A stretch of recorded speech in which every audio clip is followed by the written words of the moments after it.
A couple weeks after the first Thanksgiving, Bradford heard that a ship had appeared at Provincetown Harbor. This was just a couple months after the Mayflower had departed, and they weren't expecting a supply ship, so they worried that it was the French. This is actually a very normal initial reaction to ships approaching, just not one that I've mentioned much because it's never particularly important. Regardless, it's an interesting aspect of colonial life in all the early colonies. Any given ship could be coming to help you, destroy you, or, well, neither in a huge percent of cases. This is one of those. You're listening to the American History Podcast with Sarah Tungsalvola, the show exploring who we are and why by tracing American history from the 17th century to the 20th. So they fired their cannon, and Standish assembled the men into a fighting force, but the ship landed, and it turned out that it was an English vessel with 37 passengers and no supplies. This doubled the size of the colony. They weren't Lydners, though. Apart from Cushman, Brewster's son, and Winslow's brother, they were predominantly young, single strangers. They were mostly poor artisans and workers, like carriage makers and ribbon weavers, and they were mostly men, though 4 female teenage orphans came. Before they were willing to land in Plymouth, though, they made this ship's captain promise to take them to Virginia if conditions in Plymouth were terrible. But when they landed, everything looked promising. The Pilgrims didn't like the new arrivals, though. They were always skeptical of strangers, and Bradford saw these colonists as being particularly wild. Worse, though, after counting their food supplies, they found that even eating half of their present rations, they'd only have 6 months of corn left, meaning another winter without enough food. The ship also brought a letter from Weston, addressed to the now-dead Carver. It criticized the Pilgrims for having failed to send back goods on the Mayflower, and it said that they hadn't failed because they were incapable. They had failed because they'd spent all their time bickering, talking, and voting rather than working. They didn't know what it took to survive in the wilderness, and the merchant adventurers were the ones paying the price. Literally. "I know your weakness was the cause of it," Weston said, "and I believe more weakness of judgment than weakness of hands. A quarter of the time that you spent in discoursing, arguing, and consulting could have done much more." Weston also emphasized that the Pilgrims must pay back the merchant adventurers in goods before they tried to get rich themselves. Bradford was furious, and he replied acknowledging that the investors hadn't gotten any return on their investment, but that their potential losses were only financial, whereas the Pilgrims had been dying, and the loss of industrious men like Carver couldn't be valued at any price. You can see both sides of the story, and though Cushman was one of the Lydners, he actually supported Weston. He'd been watching Weston's finances collapse in a way that Bradford didn't fully understand, and he'd also watched Weston try to remain a dependable backer despite his problems and promise he would never quit the business even if everyone else did. Cushman tried to convince Bradford to trust Weston and to sign the new agreement, but the event pushed a permanent wedge between Bradford and Cushman. The last thing the fortune brought was the new patent, secured from the Council for New England.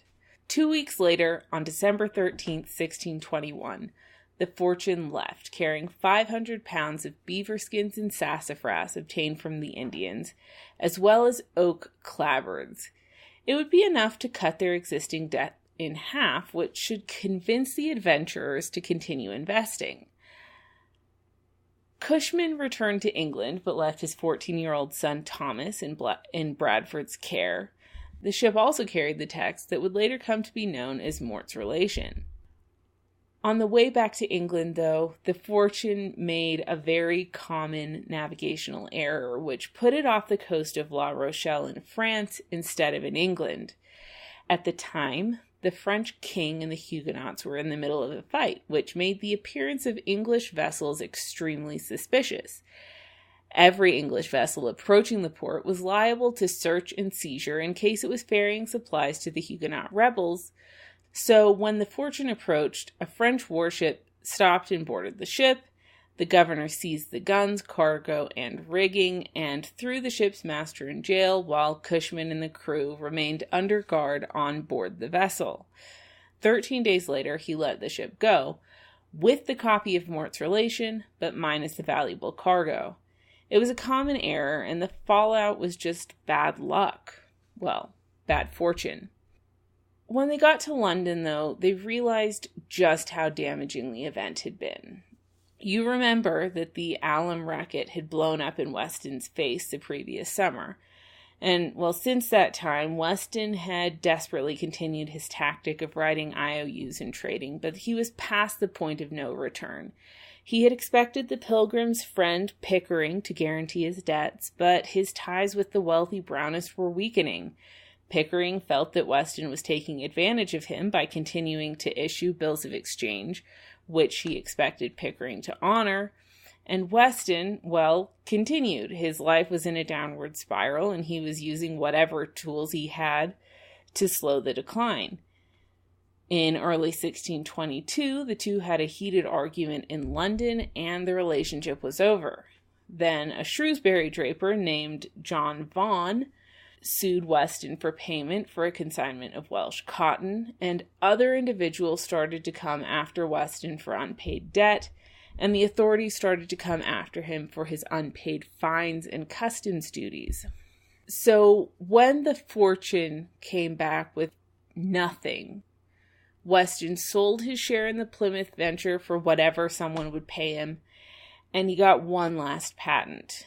This one would allow him to sell guns in the Atlantic. However, right after he did this, the man who had run the alum monopoly reported Weston's more recent activities to the Crown, and the authorities came after him for that too. But he was gone. He had vanished, along with some of the people who worked for him. They found one of his crew members named Philemon Powell, who was posing as the purser of a ship of 8 colonists bound for New Plymouth in Massachusetts Bay. The authorities detained and interrogated Powell, but he refused to talk, saying that by law no servant could be made to give evidence against his master. This allowed Weston to evade arrest, and Weston actually surfaced and petitioned for Powell's release, saying that he was losing £5 per day that Powell was detained. They let Powell go, the ship made its way to America, and Weston again disappeared. The remaining investors had to figure out what to do next. Some were close friends of Pickering and wanted to sue Weston. Shirley and Pocock started leading the merchant adventurers, though, and they paid to send 20 tons of supplies and 30 passengers to Plymouth. Then Cushman approached John Pierce, who had obtained the 1621 Council for New England patent, and Pierce agreed to help finance another voyage. Together, they raised £400. This was enough to buy 30 tons of supplies and trading goods, as well as a ship called the Paragon. Like the other investors, Pierce wasn't giving a donation. This was an investment, and because he'd given so much, Pierce wanted an insurance policy. He asked the Council for New England to amend the original patent in a way that made him and his business partners the landlords of the Plymouth colony. Pocock and Shirley weren't happy about Pierce's patent adjustment, and neither were the settlers. And then the Paragon nearly sank twice, nearly ending the mission completely. And then, when Pierce didn't get the vessel repaired and sent out again within 14 days, Pocock and Shirley sued him. Among other things, the lawsuit included the patent adjustment, and the authorities held up the original patent, but the dispute continued until Pierce's death. Back in Plymouth, after the Fortune left, rumors spread that the Narragansett sachem Poconoquet was preparing to attack the settlement. Toward the end of November, a Narragansett messenger arrived at Plymouth with a bundle of arrows wrapped in a rattlesnake's skin for Squanto. Squanto was away, so the messenger happily gave it to the Pilgrims instead. When Squanto returned, he told the English that the arrows were nothing more than a challenge. Bradford filled the skin with gunpowder and bullets and sent it back to Poconoquet, who was terrified. He refused to touch it, and it passed around from village to village until it finally made its way back to Plymouth. I don't know if Bradford knew the extent of the threat he was making, but the level of fear that it instilled was clear. For Standish, the event was evidence that the settlement needed a wall, specifically an 8-foot-high, 2,700-foot-long wall around the town. The settlers were on half rations, and the majority weren't Pilgrims and had no real inclination to answer to Pilgrim leadership and didn't particularly care about the idea of this wall anyway. The settlers didn't have the right tools for the job or the horses to move the wood, but Standish still managed to convince Bradford that it was a worthwhile project, and they started building. In a town with an ever-growing non-Puritan, non-Brownist population, Christmas brought a predictable conflict. The strangers wanted to celebrate Christmas and told Bradford that it was against their consciences to work on Christmas, and Bradford wasn't pleased, but he gave them the day off while he and the others went out for the usual day's work. When they returned at noon, they found the strangers celebrating Christmas the way that it was celebrated in England, with sports and games. So Bradford confiscated the balls and bats and told them it wasn't fair for them to play while others worked, and said that if they wanted to spend Christmas inside quietly praying at home, they could, but there would be no gaming or outdoor celebrations. This was not a free colony, it was a democratic colony. Anyway, the wall was coming along nicely, and Standish developed a manned power plan. He then organized the colony's military. He divided the men into 4 companies, each with its own commander, and assigned positions and duties to each in the event of an attack. He drilled the men regularly and set up contingency plans in case he was away from the settlement during an attack. They needed to start trading for some food, though, so Standish prepared to take a group of people to trade with the Massachusetts. As they were planning the mission, though, Hobbamock appeared and told Bradford and Standish that the Massachusetts had aligned with the Narragansetts and were preparing to attack Standish's party. When Standish was dead, they planned to attack the settlement. Here's where it gets odd, though. Hobbamock said that Squanto was in on the plot and that he'd been secretly meeting with Indians throughout the region. The English needed food. They couldn't just huddle within the walls of the settlement. This was a very confusing turn of events, so they set up a meeting to decide what to do next. Bradford had developed a close relationship with Squanto, and he depended on his experience, judgment, and, quite frankly, companionship. Meanwhile, Standish and Hobbamock had become close friends. The 2 Indians were rivals, and it was quite possible that Hobbamock was misrepresenting Squanto's actions, so Bradford and Standish decided to talk to them individually, compare notes, and play up the competition between them to try to figure out what was going on. So they replanned the mission, and Standish took 10 men, as well as both Squanto and Hobbamock, to the shallop toward Massachusetts. A few hours after they left, one of Squanto's family members appeared outside the town completely exhausted and with his head and face covered in blood. Between gasps for breath, he told Bradford that he'd just come from Nemasket and that the Narragansetts had teamed up with the Poconoquets for an assault on Plymouth. He said he, as a member of Squanto's family, had spoken in the Pilgrims' defense and had, as a consequence, been struck on the head. The story just didn't quite make sense, and at the very least, there were some aspects of the story that looked suspicious. Massasoit suddenly turning against the English was odd, if not for reasons of loyalty, then for strategic reasons. Plus, there were some odd parallels between his story and the story of Hobbamock's escape from Corbitant. Plus, the message was timed for the moment at which the English were at their most vulnerable, and it looked staged, even calculated. Bradford ordered the cannons to be fired as a warning signal, and hopefully to get Standish to return to Plymouth. At the very least, though, everyone working in the countryside could return to the town. Fortunately, Standish did hear and immediately turned around. Hobbamock insisted that Squanto's relatives' claims were all lies. Massasoit would have consulted him if he were planning anything. He was one of the sachem's most trusted confidants, unlike Squanto. They sent his wife to Poconoquet to determine whether there was any truth to Squanto's relatives' claims, and she didn't find anything amiss, so she told Massasoit why she was there.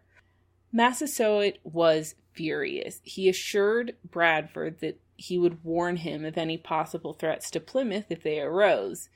They did have a treaty, after all. Further investigation into the issue showed that Squanto had been working to overthrow Massasoit. He'd been telling villages throughout the region the same lie that he'd once told Massasoit, that the English possessed the plague and that they could unleash it at will. Furthermore, he said that the English were planning to do just that, but that if a village sent him tribute, he could convince them to hold off. People were beginning to look to Squanto instead of Massasoit for protection. If he could get the English to attack Massasoit, he could take complete power of the region, so it was all a setup. But this was just the beginning of the problem, because under the terms of the treaty, Bradford had to turn Squanto over to Massasoit for punishment. But Bradford didn't want to. He considered Squanto a close friend and someone who he and the Pilgrims depended on as an interpreter and a guide. Forget the fact that he'd just endangered both the English and Massasoit, as well as peace in the region, and that he'd tried to get them to kill their greatest ally. Forget the fact that if this were England, Squanto's crimes would be punishable by hanging, drawing, and quartering, and that they really were terrible. And that after these actions, there's no way that the Pilgrims should have trusted anything Squanto said or did. Turning Squanto over to be killed wasn't something Bradford wanted to do, and evidently he was willing to break his treaty with Massasoit to avoid it. To an extent, I can sympathize with this. Squanto was somebody he'd known for over a year, whose company he'd enjoyed, and who had taught the Pilgrims to plant corn. Plus, well, the Pilgrims did tend to look very strongly to their leaders and advisors for guidance, even in Leiden, and in fact even in England. And now he was in the position of having to turn Squanto over, not just for trial, but for execution. You can see how he wouldn't want to make that call. This is one of the many downsides of Bradford and the Pilgrims being ordinary farmer types instead of trained soldiers or experienced explorers. It's one of those tough aspects of diplomacy and colonization, but it was a very important thing for Bradford to do, and he simply couldn't. He kept Squanto in his original position, even when Massasoit appeared in Plymouth and demanded that he be killed. And even when Massasoit returned to Poconoquet and sent a messenger reiterating his demands. Bradford had made his choice, and though he acknowledged that Squanto deserved to die, he said that Squanto was vital to the health of the plantation and that he couldn't be executed. And he reiterated that position when Massasoit's messenger returned with several warriors, their sachem's knife, and instructions to return with Squanto's head and hands. Massasoit even offered to give Bradford furs just for adhering to the treaty and turning someone over who had endangered both of them in his own quest for power. Bradford refused the payment, but he did bring Squanto to talk to the emissaries from Poconoquet. Squanto insisted that none of it was his fault, that Hobbamock was the one who had orchestrated the whole thing. It was utterly impossible that this story was true. Then a boat appeared in the distance, and Bradford told the Poconoquets that he wouldn't surrender Squanto until he could determine the nationality of the boat, because if the boat was French, they might be on the verge of an attack. Massasoit's men left again, furious at the new delay tactic, and went to tell their leader. Squanto remained alive, though. And as for the boat, it was a shallop from an English fishing vessel called the Sparrow, which had been hired by Weston. It carried 50 to 60 passengers, again without supplies, but with a rather rushed and rambling letter to Bradford listing his excuses, his enemies, pledges of help, and an admission that the latest reinforcements weren't exactly England's finest. Now, he said, I will not deny that there are many of our men rude fellows, as these people term them, yet I presume that they will be governed by such as I set over them, and I hope not only to be able to reclaim them from the profaneness that may scandalize the voyage, but by degrees to call them to God. Bradford was furious. He offered the men the requested hospitality, lowered rations even more, and hid the letter from everyone but his most trusted associates. Spring brought an influx of fresh fish into the streams, but the Plymouth settlers had no idea of how to fish. They couldn't even catch enough to feed themselves, much less themselves and the new arrivals. The new arrivals then ruined the corn crop by eating the immature corn stalks which had been planted. A few weeks later, even more settlers appeared on the Swan and the Charity. One of these was a lawyer named Thomas Morton. Soon, though, Weston's men left Plymouth and founded their own village, which they'd gotten a patent for at a place called Wessagusset. The Plymouth fort was just about completed, and the new settlers began building their own fort about 20 miles away. The corn crop had been disastrously insufficient, but Winslow took the shallop to Maine to get some food, and then, in November, Plymouth and Wessagusset teamed up to take Wessagusset's 30-ton Swan on a trading voyage south of Cape Cod, led by Standish. Right before the ship was supposed to set sail, though, Standish got sick enough that he couldn't go, so Bradford went with Squanto instead. They traded with a local tribe, but as they were preparing to leave the area, Squanto suddenly fell ill, started bleeding from the nose, and was soon dead. It seems likely that he was poisoned, especially because poison was a form of assassination used by New England tribes. And Winslow seemed to think that Squanto and Massasoit had made peace with each other, but it's hard to imagine that that was the case.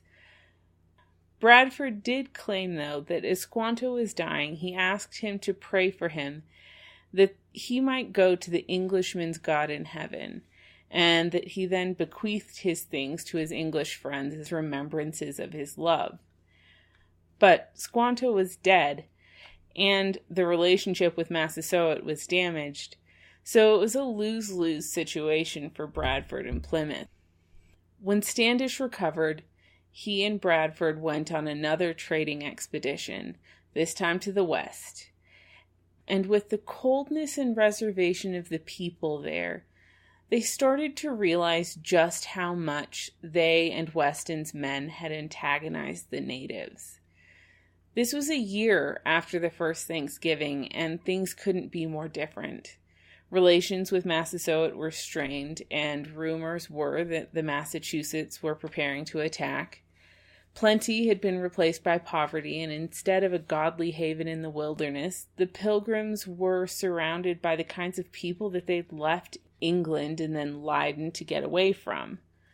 They also worried that those people's behavior would degrade relations with the natives even more. And it was about this time that they got some truly alarming news from Virginia. Thanks for listening. If you have any opinions, thoughts, or theories about anything we've discussed in the show, I'd love to hear from you either on Facebook or Twitter, and you can find those links at the website AmericanHistoryPodcast.net, as well as links to first-hand accounts and things. See you next week.